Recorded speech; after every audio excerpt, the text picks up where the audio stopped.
ಬಂಟ್ವಾಳ ತಾಲೂಕಿನ 3 ಮಂದಿ ಅಂಗನವಾಡಿ ಕಾರ್ಯಕರ್ತೆಯರು ತಮ್ಮ ಕೆಲಸದ ಬಿಡುವಿನ ವೇಳೆಯಲ್ಲಿ 500ಕ್ಕಿಂತಲೂ ಅಧಿಕ ಮಾಸ್ಕ್ಗಳನ್ನು ತಯಾರಿಸಿ ಸಜಿಪಮೂಡ ಗ್ರಾಮ ಪಂಚಾಯತ್ ವ್ಯಾಪ್ತಿಯ ಮಾರ್ನಬೈಲು, ಪಣೋಲಿಬೈಲು ಹಾಗೂ ಪುರಸಭೆ ವ್ಯಾಪ್ತಿಯ ಮೆಲ್ಕಾರ್ನಲ್ಲಿ ಮಾಸ್ಕ್ ಇಲ್ಲದೆ ವಾಹನದಲ್ಲಿ ಓಡಾಡ್ತಾ ಇದ್ದ ಸಾರ್ವಜನಿಕರಿಗೆ ಹಾಗೂ ವಾಹನ ಚಾಲಕರಿಗೆ ಉಚಿತವಾಗಿ ನೀಡುವ ಮೂಲಕ ಗಮನ ಸೆಳೆದಿದ್ದಾರೆ.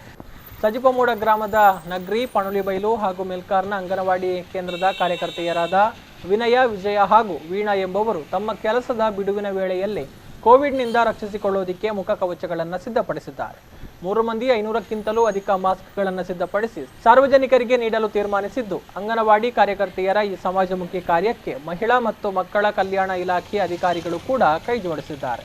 ಸಜಿಪಮೂಡ ಗ್ರಾಮ ಪಂಚಾಯತ್ ವ್ಯಾಪ್ತಿಯಲ್ಲಿ ಸಾರ್ವಜನಿಕರಿಗೆ ನೀಡಿ ಪ್ರತಿದಿನ ಮಾಸ್ಕ್ ಧರಿಸುವಂತೆ ಪ್ರೇರೇಪಿಸುವ ಕೆಲಸವನ್ನು ಮಾಡಲಾಯಿತು. ಈ ಸಂದರ್ಭ ಸಿಡಿಪಿಒ ಹಿರಿಯ ಮೇಲ್ವಿಚಾರಕರಾದ ಗಾಯತ್ರಿ ಕಂಬಳಿ, ಭಾರತಿ ಕುಂದರ್, ಸಜಿಪಮೂಡ ಗ್ರಾಮ ಪಂಚಾಯತ್ ಅಧ್ಯಕ್ಷ ವಿಶ್ವನಾಥ ಬೆಳ್ಚಾಡ, ಪಿಡಿಒ ನಿರ್ಮಲಾ, ಸಿಬ್ಬಂದಿ ಭವಾನಿ, ಆಶಾ ಕಾರ್ಯಕರ್ತೆಯರು ಹಾಗೂ ಅಂಗನವಾಡಿ ಕಾರ್ಯಕರ್ತೆಯರು ಉಪಸ್ಥಿತರಿದ್ದರು. ಅಂಗನವಾಡಿ ಕಾರ್ಯಕರ್ತೆಯರ ಸಮಾಜಮುಖಿ ಕಾರ್ಯ ಪ್ರಶಂಸೆಗೆ ಪಾತ್ರವಾಗಿದೆ.